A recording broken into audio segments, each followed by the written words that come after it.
अच्छे कर्म करने के लिए इसलिए कहा जाता है क्योंकि आप जैसा कर्म करोगे आपको वैसा ही फल प्राप्त होगा, वैसे ही फल की आपको प्राप्ति होगी। और इसीलिए तो कहा जाता है कि जैसी करनी वैसी भरनी। एक दृष्टांत है, एक घर के अंदर एक पति पत्नी निवास करते थे।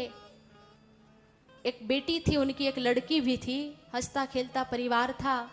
पर अचानक से उस आदमी की पत्नी की मृत्यु हो गई, उस छोटी सी लड़की की माँ मर गई। तो उस व्यक्ति ने क्या किया, अपनी उस बच्ची के पालन पोषण के लिए दूसरी शादी कर ली, दूसरा विवाह कर लिया। लेकिन जो दूसरी माँ आई वह अपनी उस बेटी से प्रेम नहीं करती थी। वही कहती कि यह तो मेरे सोतन की बेटी है, क्यों लाड़ प्यार करूं, सामने भी नहीं देखती। उसकी खुद की एक बेटी हो गई तो वह तो और भी ज्यादा उस बड़ी वाली पर अत्याचार करने लगी, खूब दुख देने लगी उसको। अपनी बेटी से तो खूब लाड़ प्यार करती, लेकिन उस बड़ी वाली से बिल्कुल प्रेम नहीं करती, खूब मारती बेचारी को, घर का सारा काम उससे करवाती, दुख भी देती थी। अब पिता को यह सब दिखता था पर वह बोलता नहीं, बेटी का दर्द समझता था लेकिन अपनी पत्नी से कुछ नहीं कहता, और वह खूब अत्याचार करती। एक दिन तो उसने हद कर दी, उसने सोचा कि आज इस बड़ी वाली का काम खत्म कर दूं, जान से ही इसको मार डालूं तो रोज रोज का झंझट खत्म हो जाए। तो उसने क्या किया, उसकी वह बड़ी वाली बेटी स्कूल गई हुई थी और उसकी खुद की बेटी भी स्कूल गई थी। तो उसने खीर बनाई और खीर के अंदर जहर डाल दिया।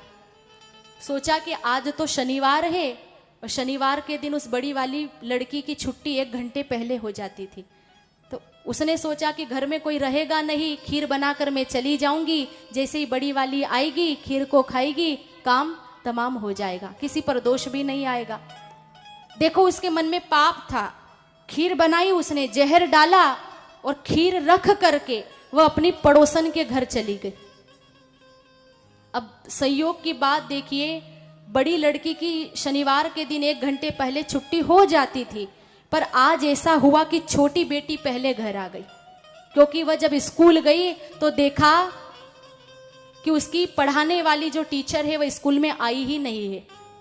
तो उसकी 2 घंटे पहले छुट्टी हो गई। अब छोटी बेटी घर आई, घर में माँ थी नहीं, माँ तो गई थी पड़ोसन से बात करने के लिए, पिता काम करने गए थे, बड़ी बहन स्कूल में। उसकी खुद की बेटी आई घर में, उसे बड़ी भूख लग रही थी, देखा कि खीर रखी हुई है, वो बड़ी खुश हुई, चलो आज माँ ने खीर बनाई, तो उसने वह खीर खा ली। और जैसे ही खीर खाई काम खत्म हो गया।